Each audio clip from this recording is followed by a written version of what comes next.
Well, after everything, Taylor Swift is sitting pretty tonight, breaking an AMA record. But Jules, as we know, the road to musical stardom is rarely paved with gold, usually paved with pitfalls. Yeah, but when you're a pretty girl that rocks, just ask Keri Hilson, who was on that American Music Awards carpet back in 2009.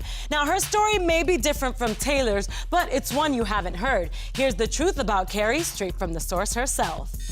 You inherit subconscious chatter into your spirit through others' opinions and criticisms of yourself.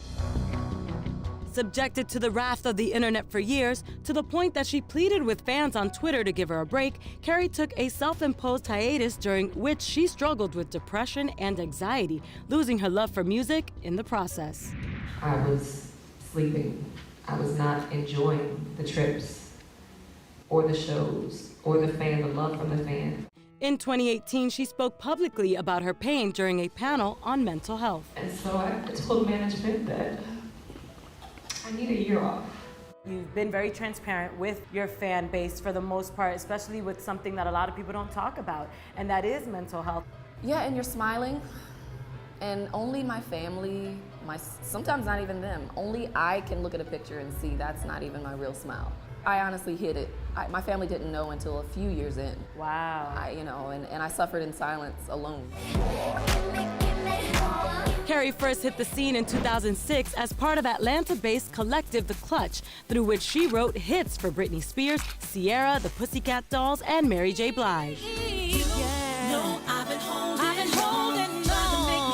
In 2009, she ventured out on her own, releasing the albums In a Perfect World and No Boys Allowed, both of which went gold, and hit singles like the certified platinum Pretty Girls Rock. But at the height of her career, Keri stepped out of the limelight, releasing no new music for 9 years, an eternity in the business. She says her reasons were as much strategic as emotional. A lot of the fans don't know how much control you've taken over your career. They think it's all glitz and glam and fun and games, and while there are some great highs, the hardest part of the business is the business. And I've always prided myself on doing good business, and that's been a big part of the reason why I've been gone so long. Yeah. And I can't say anything negative about that, because I'm gonna fight. I'm gonna fight for myself. Yeah, you've I'm always. I'm not the little girl I was when I was first signed.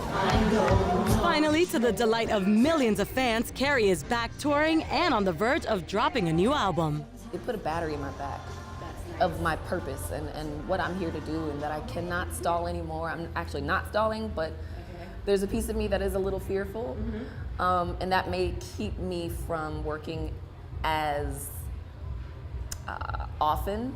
Factor in her ambassadorship for hair care brand Mayavana and her own foundation supporting young women through the arts, Keri is a woman reborn. I'm here to do more than just sing. And while that's not a bad thing and that touches people in a special way, I have more tools in my box now that God has given me through my experiences that I can now talk and sing about. I gotta love it. One thing Keri hasn't lost is her sense of humor. On a recent trip to Australia, she happily posted about a koala who pooped on her. Well, I appreciate her transparency. Let's just hope that's good luck. Seriously. We'll be right back.